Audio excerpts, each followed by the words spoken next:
svima, ne treba ne posebno što svi znamo to je bilo prošli put, ali prije nego što krenemo ovo jedno malo izlaganje koje se zove Spoznaj samog sebe, zahvalio bi se još i Danielu Tenodiju koji mi je omogućio ovu priliku, a naravno zahvalio bi se i Dini Sošiću, voditelju do centra tamo, koji me ovdje ovako lijepo ugostio. Inače, prošli put sam ja držao predavanje u subotu, dakle prvi dan, a sad je zapalo nekako stjecaj razliku okolnosti da bude u nedjelju, a u subotu je dosta Damir govorio o nekim stvarima koje se malo preklapaju, tako da mi je dosta pomogao u mom izlaganju koje će sad slijediti. Ajde, sad da vidimo kako će to biti putovanje. Dakle, jedna misao mi je iz ranog razdoblja renesanse nekako mi se urezala u a zvuči ovako. Magnum miraculum homo est. Veliko čudo je čovjek. A veliko čudo je čovjek, pritome su mislili kako jest veliko čudo zbog toga što posjeduje obilje mogućnosti. To obilje mogućnosti koje čovjek posjeduje, ako je danas stjecajem nekih opet drugih okolnosti, vjerojatno je nažalost koristi dosta reducirano i jednostrano, odnosno vjerojatno usmjeren samo prema jednom San Šimonu, jest da se na čovjeka gledalo kao na biće koje ima više aspekata i više potencijala i isto tako, kao što je Damir to rekao kada sam davno 2004. godine u Osijeku držao predavanje, podrazumijevalo se da čovjek svojim pukim rođenjem ne znači da zna živjeti. Isto tako, dakle, umijeće življenja se uči, a uz to povezano umijeće življenja također uči se i umijeće umirenja. Znači, mi se nalazimo u nekom prostoru i vremenu gdje moramo sami sebe usavršavati. S obzirom da mi nismo kreatori tog prostora i vremena, mi možemo te zakone prepoznati, a postoji mogućnost isto tako da ih i ne prepoznajemo ili da ih nećemo prepoznati. Sve je to moguće. Zato je Seneca, uz kojeg se isto tako veže ta maksima spoznaj samog sebe, rekao da postoje ljudi koje sudbina vodi, a postoje ljudi koje sudbina vuče. Neovisno o tim ljudima, dakle, bilo bi umnije i pametnije da sudbina ljude vodi, tako da prepoznaju svoju višu aspektnost, ali isto tako moguće je da ih vuče, a onda neće to prepoznati. Šta to znači? To znači da je moguće da čovjek živi ispravno, a moguće je da živi neispravno. Naravno, najbolje bi bilo da živi ispravno. Živjeti ispravno, to je Damir govorio i jučer i danas, znači biti u skladu sa vlastitom prirodom, a ta vlastita priroda nije isključivo ljudsko vlasništvo, mi smo uronjeni u jedan kozmos, taj kozmos je više dimenzionalan i čovjek bi se zapravo trebao otvoriti tom kozmosu, tom univerzumu, možemo to tako reći, koji ima više dimenzija sa kojim i čijim svojim dimenzijama čovjek također sudjeluje. Da bi sve to tako bilo i da bi to bilo uopće moguće, potrebno je da čovjek sam sebe spozna, da uopće vidi tko je, što je on, kako je to biće koje se nalazi u takvom i takvom univerzumu. Kada se to znanje pomalo počelo gubiti u 20. stoljeću, došlo je do jedne krize. I ono što je i Damir rekao, dakle, taj izostanak kontakta na jednom kulturno-civilizacijskoj razini, a i na osobnoj razini, dakle, izostanak kontakta sa namjeravanim ja i univerzalnim ja, doveo je, odnosno izazvao je mnoge nesreće. Zbog toga što na takav način čovjek negira svoj vlastiti bitak, jedinstven slučaj, ali takav. Dakle, filozofi, kada su se pojavili filozofi egzistencijalisti, od kojih su bili poznati Albert Camus i Jean-Paul Sartre, dakle, koji su smatrali da čovjek se nalazi u takvoj situaciji da jednostavno bačen u ovaj svijet i šta će sad u ovom svijetu? Dakle, osjećala se jedna kriza duha vremena, upravo iz ovih razloga što su nedostajale te, ajmo to tako reći, više dimenzije. Te više dimenzije nisu prepuštene čovjeku da odluči da li one hoće biti ili neće, kao što smo rekli, dakle. Ali bilo bi dobro da ih uvaži i da bude zaista autentičan u onom smislu, kako je Damir rekao, da živi po sebi. Tu se ne misli da živi po sebi u nekom egoističnom smislu tako da udovoljava svojim željama. To ne žele ovo kasnije. Dakle, sama ta maksima spoznaj samog sebe, gnothi seaton, i naslijedili smo od stare Grčke, gdje zapravo je bila u okviru filozofskih sustava korištena. Treba uzeti u obzir da je filozofija, nije ona kako se tvrdi naravno, nastala u Grčkoj, ona je u Grčkoj zapravo naglašena zbog određenih kulturno-povijesnih okolnosti, ali međutim filozofski put je bio, ajmo reći, favorizirani put u tome razdoblju, zapravo kroz cijelu antiku, jer se smatralo da je čovjek na neki način, s obzirom na trenutno stanje svijesti, nedovršeno biće, pa se mora upustiti u stanovito putovanje, moglo bi se reći, u stanovitu pustolovinu koja se nazivala filozofija. Filozofija je zapravo most između znanja i neznanja. A prvi korak u samospoznaji, tako je uostalom govorio Sokrat, a ne samo Sokrat, govorio i Platon, i Aristotel i mnogi drugi grčki filozofi, poslije toga i rimski, pogotovo stoici, ali i druge filozofske škole. Dakle, ljubi se mudrost, teži se mudrosti, ali do nje naravno treba doći određenim putovanjem. U ovom slučaju, dakle ovako kako smo mi to kontekstualizirali, uvjetovani ja bi trebao priznat da zna da ništa ne zna. Ne bi li to bio prvi korak prema onome, naravno to je put neće odmah, kad prizna da zna da ništa ne zna, neće odmah saznati, ali da se upusti u to putovanje kako bi dosegao mudrost, kao što se kaže, dakle, namjeravani ja, to je neka vrsta poželjnog kondicionala. Da se ja malo poslužim ovim displejem, odnosno PowerPointom. Dakle, prošli put, sad se čuje tako, prošli put smo govorili, dakle, razne kulture su prepoznavale čovjeka kao više aspektno biće. Indici su govorili da čovjek u jednoj podjeli ima 7 aspekata ili tijela, u jednoj podjeli ima 5. Egipćani su također poznavali 7 i 9, Grci su poznavali 3 aspekta glavna čovjeka, to je tijelo, duša i duh. Mi bi mogli reći tijelo, i duh i duša, ovisi sad o kontekstu. Dakle, to je bila zapravo, to je određeni GPS, određeni lokator čovjeka, gdje se čovjek uopće nalazi. Pa kad sazna gdje se nalazi, možemo znati, dakle, kako se orijentirati i kuda ići. Jedna od zamjerki na 20. stoljeće, kad je došlo do zaborava ovog Bodljeg krokuta, jedna od glavnih zamjerki koju uputio jedan francuski antropolog koji je Dr. Michel Eliade, je da moderni čovjek živi dezorientiran.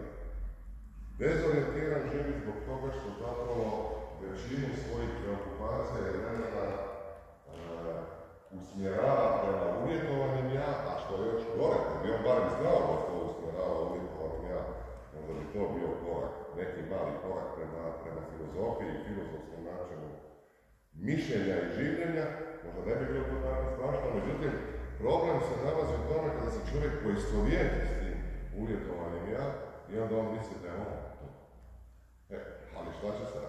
Mislim, svejedno kako on misli da je on to, ali u tom slučaju godini namjeravanja ja dezaktiviran.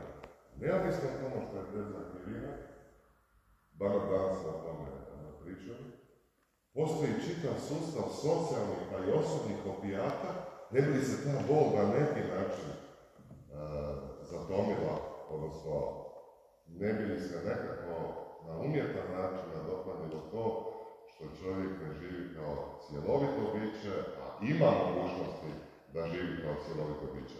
Ostala je jedna, da bi dočarala takvo stanje, grčka priča o tome da čovjek bez filozofije i bez tog mosta koji dijeli neznanje od znanja sa velikim Z, zapravo živi kao neka vrsta prisilnog slijepca. Dakle, on mogo bi otvoriti oči, ali ima zatvorene oči. Sad tako nešto, no sad se vrti, a treba otvoriti zapravo, neću reći samo, ali treba otvoriti oči kako bi vidio čitav svijet. To se odnosi i na te takozvane gornje svjetove. Danas naravno mi smo najčešće pod tim utegom vidljivog svijeta.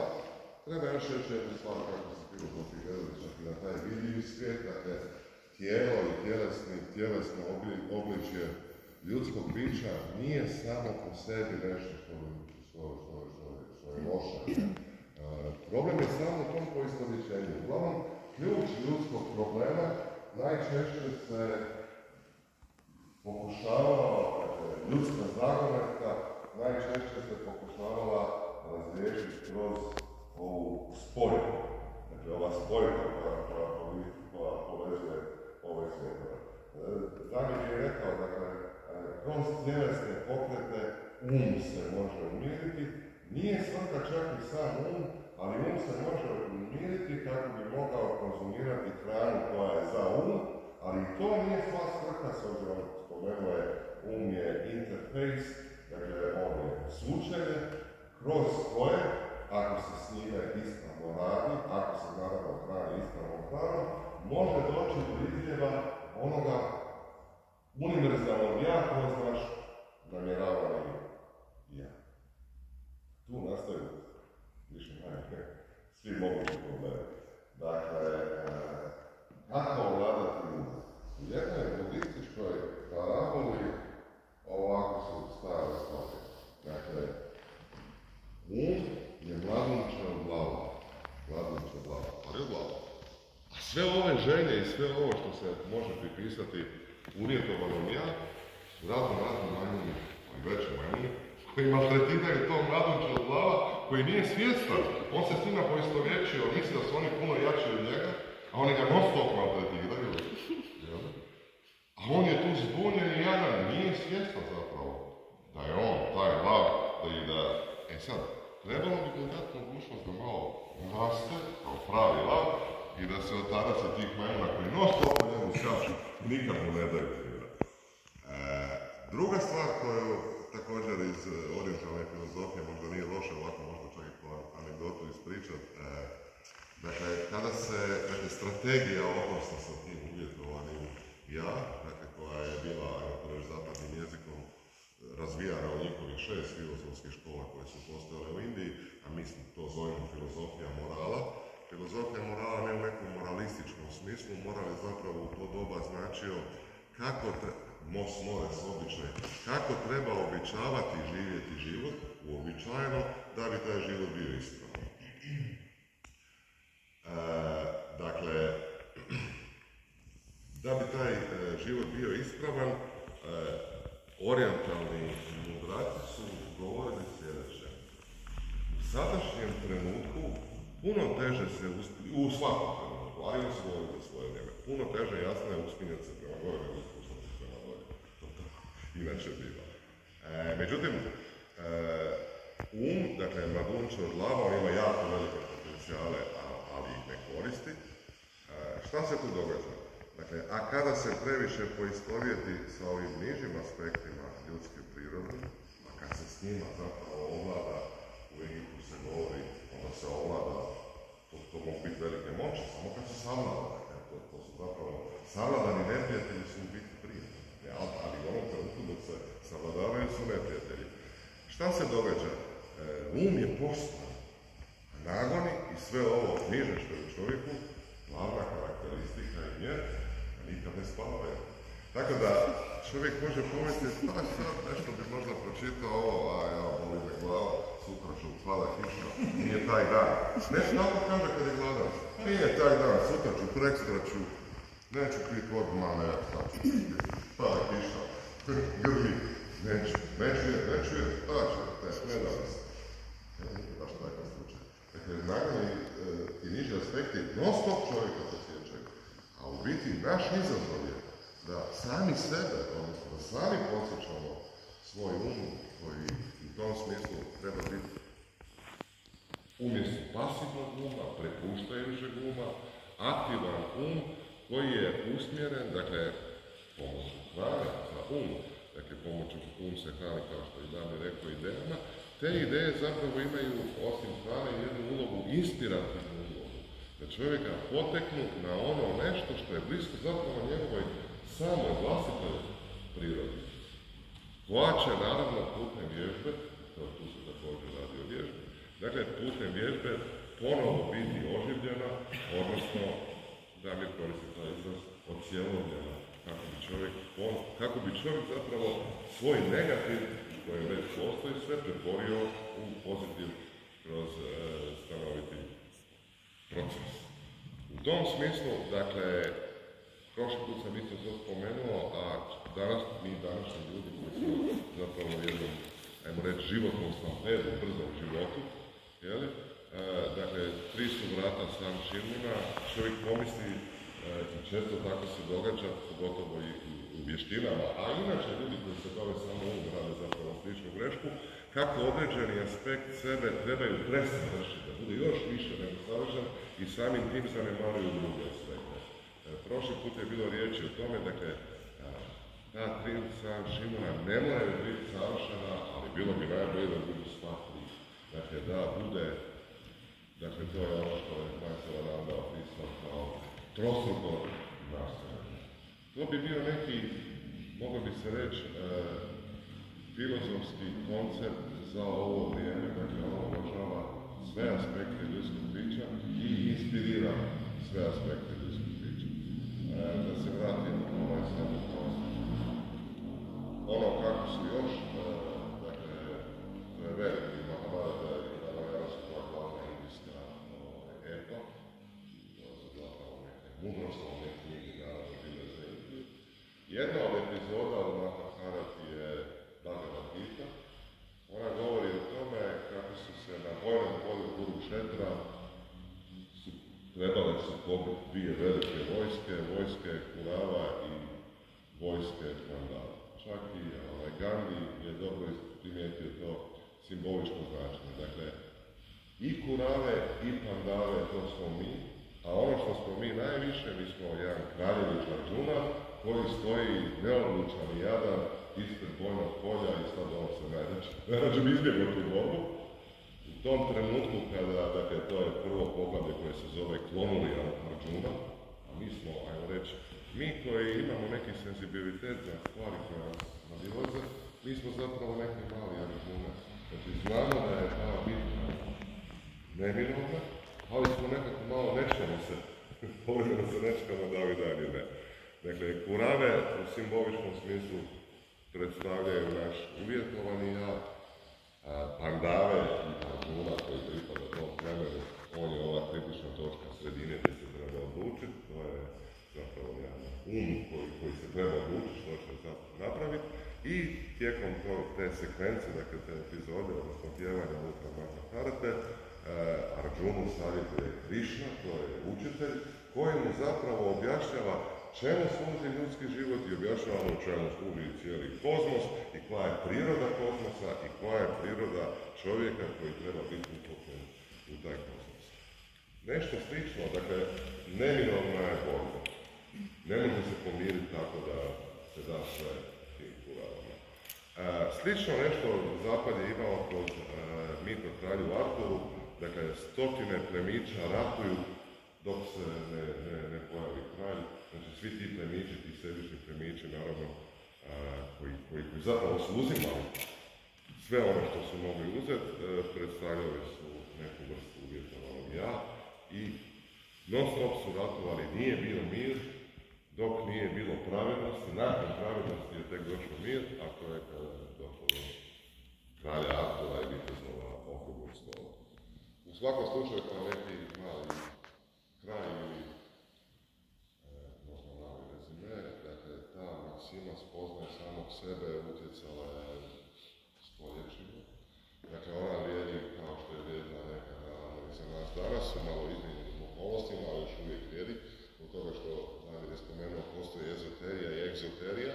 Egzoterija je uvijek adaptacija ezoterije, a danas ima ezoterijski, prema tome samo može biti neka adaptacija toga, odnosno kontekstualiziranje istoga. Dakle, spoznaj samog sebe, ona ima svoj nastavak. Kad spoznaš ili spoznavajući samog sebe, ovladaj samim sobom da bi na kraju ispalo oplemeni samog sebe. Eto, to je. Nastavit ću.